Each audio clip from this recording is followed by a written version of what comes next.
வெண்முரசு. வெண்முகில் நகரம் 55. பகுதி 11. முதற்தூது 7. வாசிப்பது சந்தீப். என்ன நடக்கப் போகிறது என்று சாத்யகி பார்த்துக் கொண்டிருந்தான். கணிகர் எழமுடியாமலிருந்து அவனுக்கு உவகை அளித்தது. முதலில் எவர் பேசப் போகிறார் என ஒவ்வொருவரும் கூர்ந்த விழிகளுடன் அமைதியாக இருந்தனர்.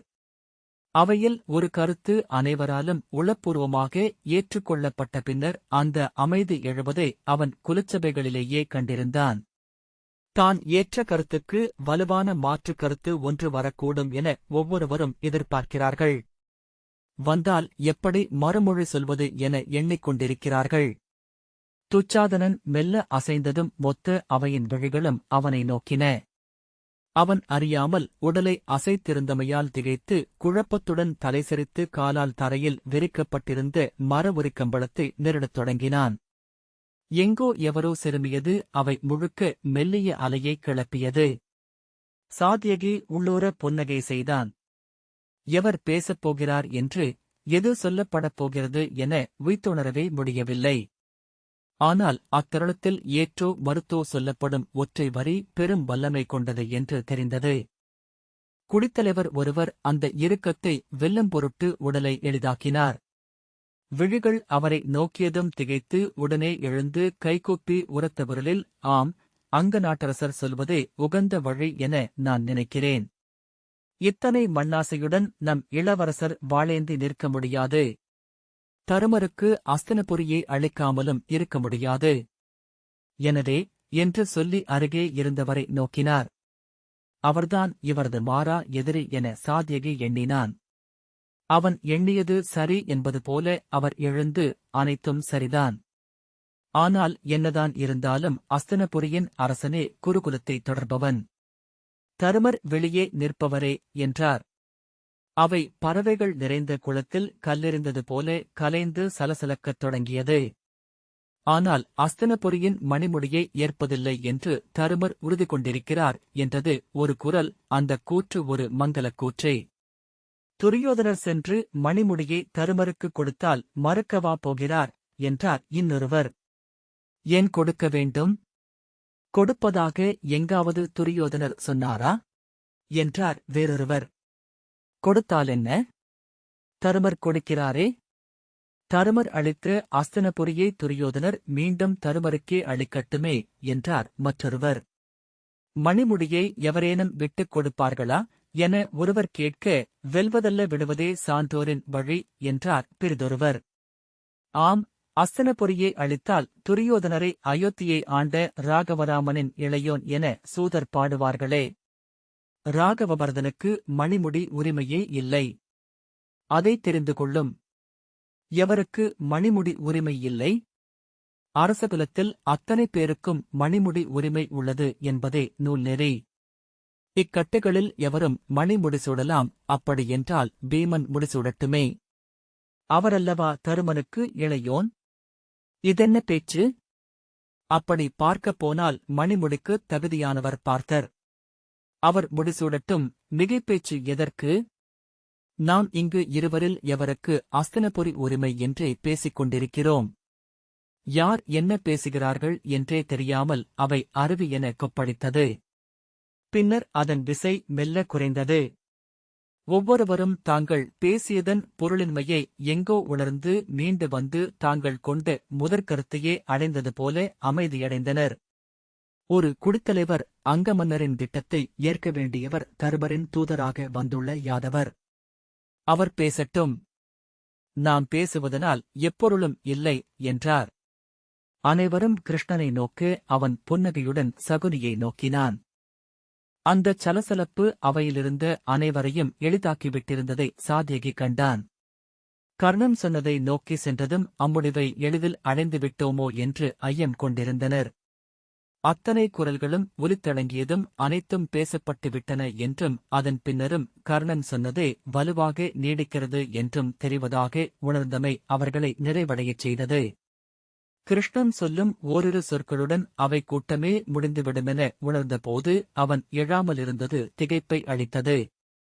அவன் சகுனியை நோக்க மொத்த அவையும் சகுனியை நோக்கி திரும்பியது. சகுனி கணிகரை நோக்கி சில கணங்கள் தயங்கிய பின்னர் எந்தெந்த ஊர்களை யாதவ அரசியின் மைந்தருக்கு அளிப்பது என்பதும் சிந்திப்பதற்குரியது என்று தொடங்கியதுமே கோல்பட்டு முரசென அவை உரிமை எழுந்தது. ஒரு முதிய குடித்தலைவர் உரக்க, இதில் பேச்சே இல்லை. அஸ்தனபுரியின் முடியை தருமரே இளையவருக்கு அளிப்பாரென்றால் அவர் கேட்கும் அத்தனை ஊர்களையும் கொடுக்க நாம் கடமைப்பட்டிருக்கிறோம். அதைப்பற்றி பேசுவதே இழிவு என்றார். ஆனால் என்று சகுனி சொல்வதற்குள் அனைத்து குடித்தலைவர்களும் எழுந்துவிட்டனர். நாம் சூதாடவில்லை காந்தாரரே, அறம்பேசுகிறோம் என்று ஒருவர் கை நீட்டி கூவினார். இது அஸ்தினபுரி, பாலை நிலத்தில் கூடி வாழும் கொள்ளையர் நகரமல்ல என்று இன்னொருவர் கூவினார். அறம்தானாகவே நெஞ்சில் தோன்ற வேண்டும், பாலைவன ஓநாயின் பசியடக்க யானையின் ஊனம் போதாது என்றெல்லாம் குரல்கள் கலைந்து எழுந்தன.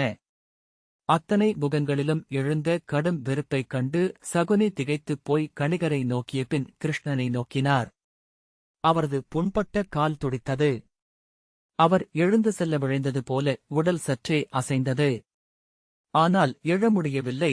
அஸ்தனபுரியின் முடியுரிமையை விட்டுக் கொடுப்பதாக இன்னமும் யுதிஷ்டிரர் முடிவு சொல்லவில்லை என்று விதுரர் சொன்னார். நாம் இன்னமும் பேசி முடிக்கவில்லை. கர்ணன் எழுந்து உரக்க, என்ன பேச்சு அது அமைச்சரே?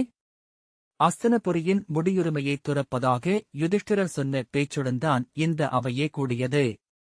எவர் சொன்னது அவர் ஒப்புக்கொள்ளவில்லை என்று? ஒப்புக்கொள்ளவில்லை என்றால் யாதவர் சொல்லட்டும் என்றான். மீண்டும் அனைத்து விழிகளும் கிருஷ்ணனை நோக்கி திரும்பின. சாத்யகியின் விழிகளிடம் கணிகரை விட்டுவிடும்படி சொல்லிவிட்டு கிருஷ்ணன், இத்தனை சிக்கலானதாக இது ஆகுமென நான் எண்ணவில்லை அவையரே. நான் வந்தது இந்த அஸ்தனபுரியில் உடன்பிறந்தோர் குருது சிந்தலாகாது, அவர்களின் வழித்தோன்றல்கள் வாழெடுக்கலாகாது என்பதற்காகவே. அதற்காகவேதான் முடித்துறப்பதாகவும் இளையோனுக்கு அரசை அளிப்பதாகவும் யுதிஷ்டிரர் சொன்னார். ஆனால் பாதி நாட்டை அளிக்கையில் 2ஆம் இடத்தை அவர் ஏற்பாரா என்பதை நான் எப்படி சொல்ல முடியும் என்றான். அதுவரை இருந்த அனைத்து அக எழுச்சிகளும் அடங்கி அமைந்தது அவை. அனைத்தும் முதல் புள்ளிக்கே சென்றுவிட்டன என்று தோன்றியது. இது வெறும் பேச்சு. யுதிஷ்டிரரின் நோக்கம் அமைதி என்றால் இதையன்றி எதையும் ஏற்க முடியாது. இருசாராரும் நிலத்தை அடைகிறார்கள். இருவரும் அரசரின் பெருங்கொடைக்கீழ் மைந்தராகவும் இருக்கப் போகிறார்கள். வேறென்ன விழைவதற்கு என்று கர்ணன் சொன்னான். 2ஆம் இடத்தில் அமையக்கூடாதென்று யுதிஷ்டிரர் எண்ணுவாரென்றால் அவரே இங்கு போரை தொடங்குகிறார் என்றுதான் பொருள்.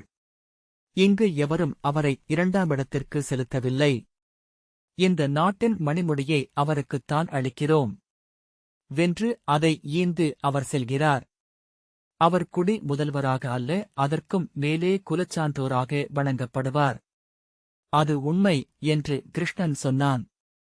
அவ்வண்ணமே பிற பாண்டவர்களும் உணர்வார்களா என்பதே நான் கொள்ளும் ஐயம். கர்ணனின் விழிகளை நோக்கியபடி, அத்துடன் அதை பாஞ்சாலர் ஏற்க வேண்டும்.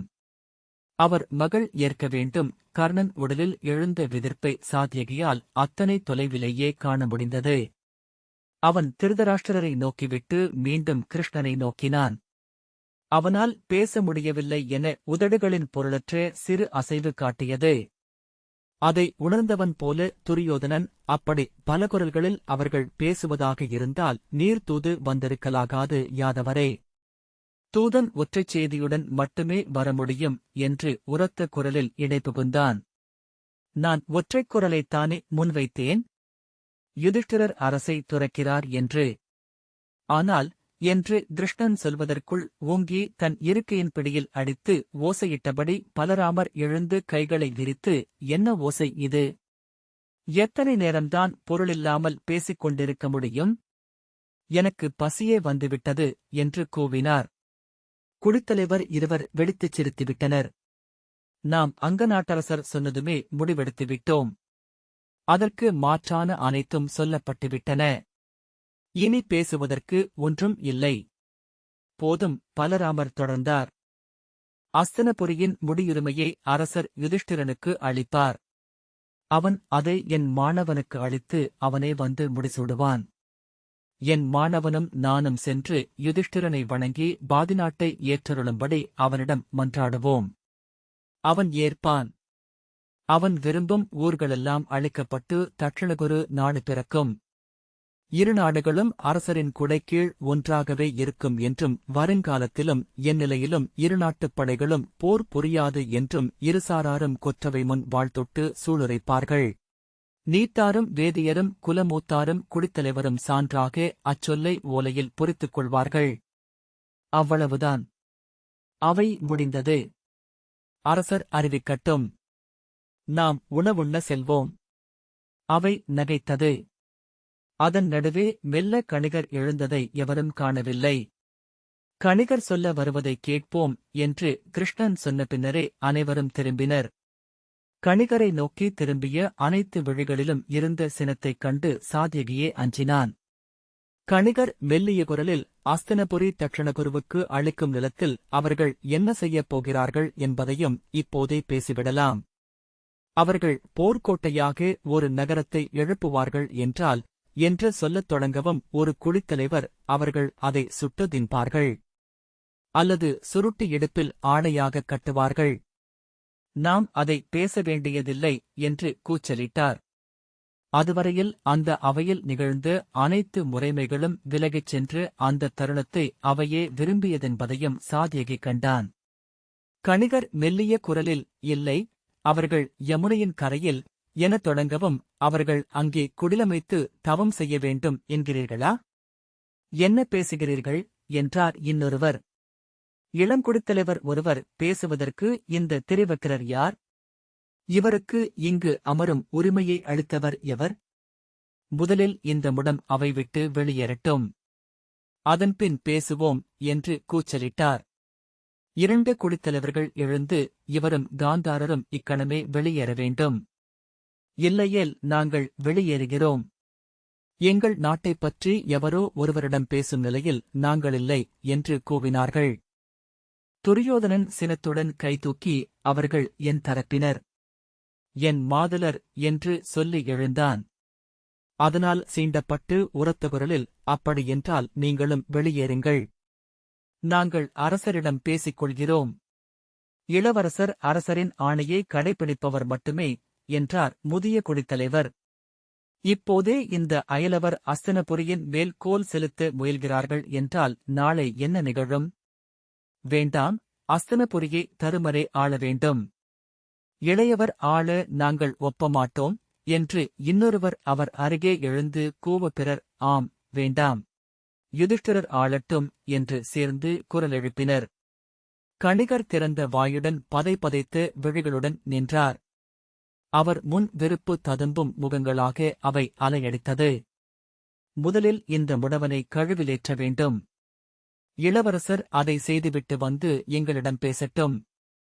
அதுவரை அவரை நாங்கள் ஏற்க முடியாது என்றார் ஒருவர். இருமுடவர்களும் கழுவிலேற்றப்பட வேண்டும் என பின்னாலிருந்து ஒரு குரல் எழுந்தது. சாத்யகே என்ன நிகழ்கிறதென்றே தெரியாமல் திரும்பி கிருஷ்ணனை பார்க்க அவன் அதே புன்னகை முகத்துடன் திருதராஷ்டிரரை நோக்கிக் கொண்டிருந்தான். திருதராஷ்டிரர் கைகளை உரக்கத்தட்ட அவை அப்படியே பேச்சடங்கியது. அவையினரே, எவர் அவையில் இருக்க வேண்டுமென முடிவெடுப்பவன் நான். நான் முடிவெடுக்க வேண்டியதில்லை என எண்ணுவீர்கள் என்றால் அதை சொல்லுங்கள்.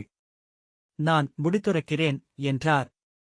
இல்லை, அதை சொல்லவில்லை என்றார் மூத்த குடித்தலைவர்.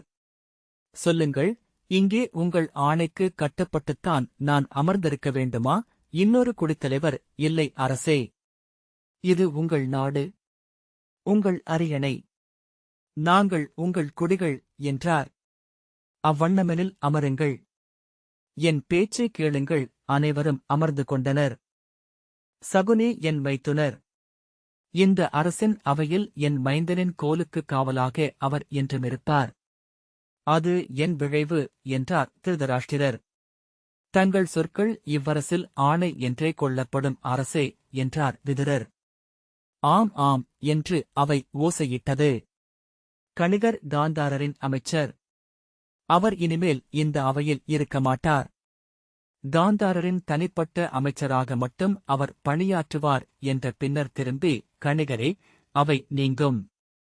இனி எப்போதும் அஸ்தினபுரியின் அவைக்கு நீர் வரவேண்டியதில்லை என்றார்.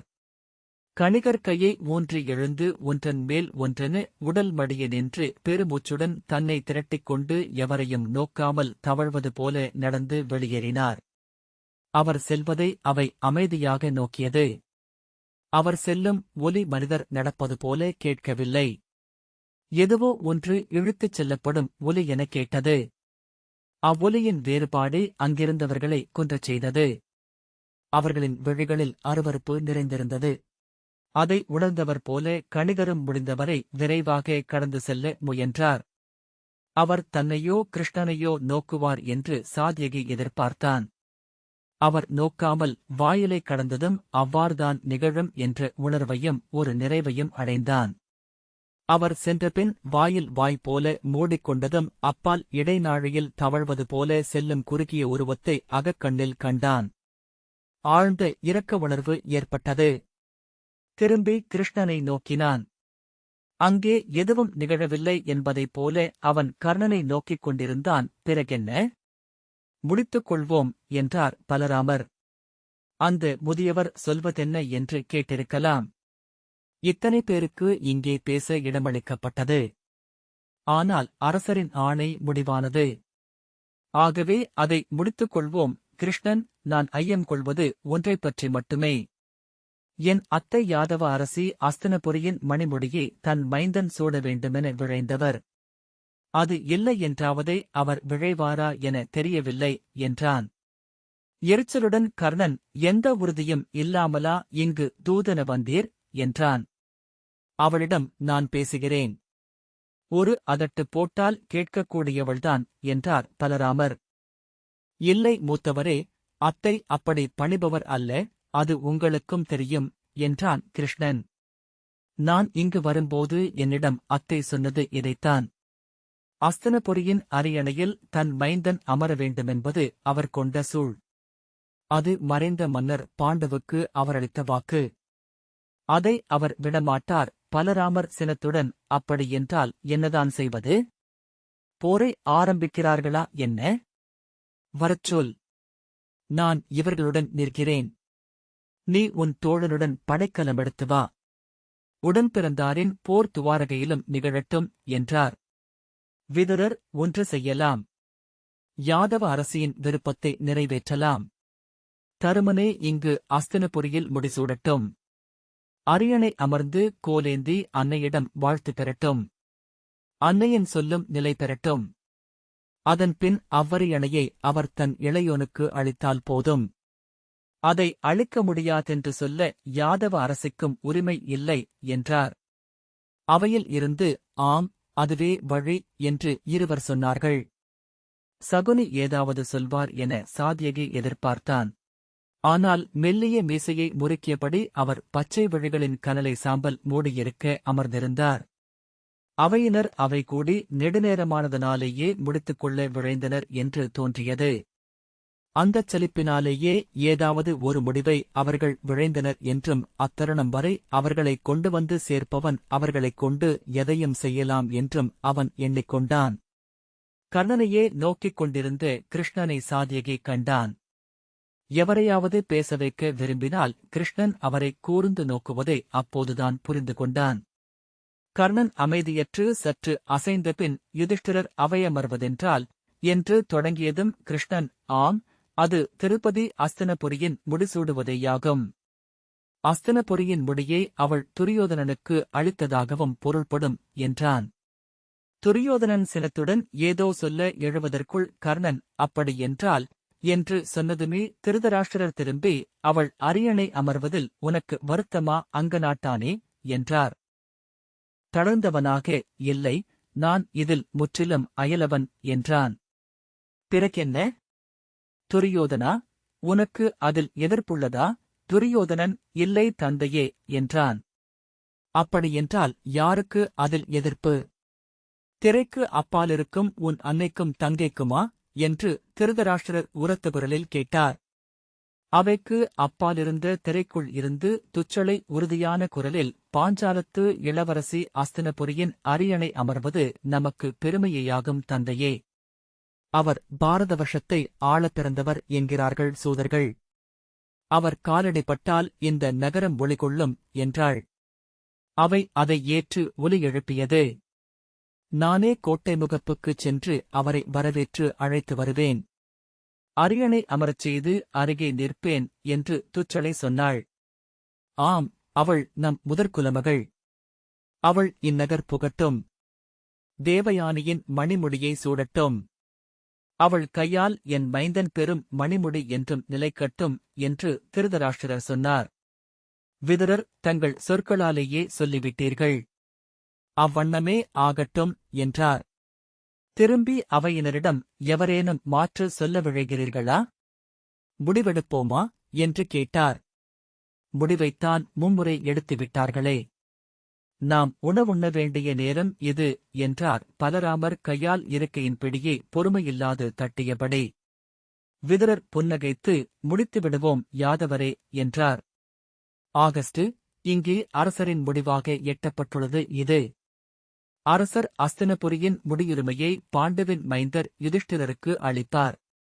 அதை அவரது மைந்தர்களே சென்று யுதிஷ்டிரருக்குச் சொல்லி அவரை அழைத்து வந்து அரியணையில் அமரச் செய்வார்கள். யுதிஷ்டிரரும் திருப்பதியும் அஸ்தினபுரியின் அரியணையில் அமர்வார்கள். குருவின் முடியை யுதிஷ்டிரரும் தேவயானியின் முடியை திருப்பதியும் சூடுவார்கள். அன்னையிடமும் அரசரிடமும் வாழ்த்து பெறுவார்கள். அதன் பின்னர் அவர்கள் தங்கள் இளையோனாகிய துரியோதனனுக்கு அஸ்தினபுரியின் முடியையும் கோலையும் உவந்தளித்து வாழ்த்துவார்கள். விதுரர் தொடர்ந்தார். தன் தமையனை அடிபணிந்து ஆட்சியை அடையும் துரியோதனர் தட்சணகுரு நிலத்தை அவர் காலடியில் வைத்து வணங்கி ஏற்கும்படி கோருவார். அவர்கள் விரும்பிய நிலமும் ஊர்களும் அளிக்கப்படும். அவர்கள் நகர் அமைப்பது வரை அஸ்தினபுரியிலேயே தங்குவார்கள். அவர்கள் நகரமைத்து தனிமுடி கொண்ட பின்னரும் மாமன்னர் திருதராஷ்டிரின் மைந்தர்களாக அவரது ஆணைக்குக் கீழேதான் அமைவார்கள். இரு நாடுகளும் என்றும் என் நிலையிலும் போர் புரிவதில்லை என்றும், ஒரு நாடு தாக்கப்பட்டால் இன்னொரு நாடு முழுப்படையுடன் வந்து உதவும் என்றும் நீத்தார் வைதிகர் மூத்தார் முன்னிலையில் முடிவெடுக்கப்படும். அவை கைதூக்கி ஆம் ஆம் ஆம் என்றது. பலராமர், ஒரு வழியாக முடித்துவிட்டோம். இந்த முடிவை எடுக்க இத்தனை சொற்களா? ஒரு மற்போர் முடிந்த களைப்பு வந்துவிட்டது என்று சிரித்து கிருஷ்ணனிடம், நான் என்றால் வந்ததுமே இந்த முடிவை அறிவித்து உன்களத்துக்கு சென்றுவிட்டிருப்பேன் என்றார். கிருஷ்ணன் புன்னகைத்தான். திருதராஷ்டிரர், விதுரா, அந்த ஆணையை எழுதிவிடு. என் அரசகுரி அதற்குண்டு என்றார். அவ்வண்ணமே என்றார் விதுரர். திருதராஷ்டிரர் கைகூப்பி, அவையமர்ந்த அனைவருக்கும் நன்றி சொல்கிறேன். அஸ்தினபுரியின் சான்றோரவை சிறந்த முடிவையே வந்து அடையும் என மீண்டும் நிறுவப்பட்டுள்ளது. இவ்வவை கூடத்தில் அரசனென்ற முறையில் நான் ஆணையிடும் சொற்களை சொல்லியிருந்தால் அவை என் சொற்களல்ல, என் முன்னோரின் சொற்களென்று கொள்ளும்படியும் அவை எவர் உள்ளத்திலேனும் துயர் அளித்திருக்குமென்றால் என்னை பொறுத்தருள வேண்டும் என்றும் கோருகிறேன். எளியேன் இந்த அரியணை அமர்ந்து சொல்லும் ஒரு சொல்லும் என் நலன் குறித்ததாக அமையலாகாதென்றே எண்ணியிருந்தேன். இம்முறையும் அதுவே நிகழ்ந்தது என நம்புகிறேன் என்றார். குருகுல வேழம் வாழ்க என்று ஒரு குலமூத்தார் கூவ பிறர் வாழ்க என்று வாழ்த்தினர். எப்போதும் என் மைந்தர் பூசலிடலாகாது என்பதற்காகவே இம்முடிவு எடுக்கப்பட்டது. என் வாழ்வியல் என்றும் ஒரே விழைவும் என் மைந்தருக்கு நானிடும் இறுதி ஆணையும் இதுவே. நான் நிறைவுடன் மண் மறைய தென்புலத்தாரும் தெய்வங்களும் அருள வேண்டும் என்றபோது திருதராஷ்டிரர் தொண்டை இடறி குரல்களை அசைய அழத் தொடங்கினார். சஞ்சயன் அவர் தோளைத் தொட்டான். அவர் கன்னங்களில் வழியும் நீருடன் மீண்டும் அவையை வணங்கி அவன் கைகளைப் பற்றியபடி நடந்து சென்றார். தளர்ந்த நடையுடன் அவர் செல்வதை அவை நோக்கி நின்றது. குடித்தலைவர் பலர் கண்ணீர் விட்டனர். பலராமர் கண்ணீருடன் திரும்பி, ஒரு தந்தை அதை மட்டுமே விழைய முடியும் இளையோனே. அவருக்காக நான் வஞ்சினம் உரைக்க வேண்டும் என என் அகம் பொங்கியது. இனி குருகுலத்தார் பூசலிட்டுக் கொண்டால் அத்தனை பேர் மண்டையையும் உடைப்பேன் என்றார். கிருஷ்ணன் புன்னகை புரிந்தான். விதுரர், அவை கூடிய அனைவரையும் வணங்குகிறேன் என்றதும் சௌனகர் கைகாட்ட நிமித்திகன் முன்னால் வந்து வலம்புரிச்சங்கை ஊதினான். வெளியே பெருமுரசம் முழங்கி அவை நிறைவடைந்ததை அறிவித்தது. அவைக்கு தலைவணங்கி தனித்து தலை குனிந்து சகுனி விடை கொண்டு சென்றார். துரியோதனன் கர்ணனின் தோளைத் தொட்டு மெல்ல ஏதோ சொன்னபடி வெளியேறினான். துச்சாதனனும் பிறரும் அவனைத் தொடர்ந்தனர். விதுரர் சௌனகரிடம் ஏதோ பேசத் தொடங்க குலத்தலைவர்கள் தங்களுக்குள் பேசிக்கொண்டு விலகிச் சென்ற முழக்கம் கூடத்தை நிறைத்தது. கிருஷ்ணன் எழுந்தான். சாத்யகி அதுவரை அங்கே பேசப்பட்டவற்றை தொகுத்துக் கொள்ள முயன்றான். சகுனியுடன் கிருஷ்ணன் ஆடிய நாற்களப்பகலைப் போலவே எவ்வகையிலும் புரிந்து கொள்ள முடியாததாக தோன்றியது. நீர்ப்பெருக்கு போல எந்தவிதமான ஒழுங்கும் அற்றதாகவும் நீருக்குள் உறையும் பெருவிழைவால் இயக்கப்படுவதாகவும். என்னென்ன பேச்சுகள், என்னென்ன உணர்வுகள்! எங்கெங்கோ சென்று எதையெதையோ முட்டி முடிவு மட்டும் முற்றிலும் கிருஷ்ணனுக்கு சார்பாக வந்து நின்றது. அவன் ஓரக்கண்ணால் கிருஷ்ணனை நோக்கினான். அதை அவன் இயற்றவில்லை. அவன் வெறுமனே அமர்ந்திருந்தான். அத்தனை பேரும் கூடி அதைச் செய்து அவன் காலடியில் படைத்தனர். அங்கு பேசப்பட்ட ஒவ்வொரு சொல்லும் அவன் விழைந்தவை. ஒவ்வொரு நிகழ்வும் அவன் திட்டமிட்டு வந்தவை. ஆனால் பலராமர் உரக்க அனைத்தும் நிறைவாக முடிந்தது இளையோனே என்றார். ஆம் என்றான் கிருஷ்ணன். இந்த வாசிப்பை கேட்டதற்கு நன்றி.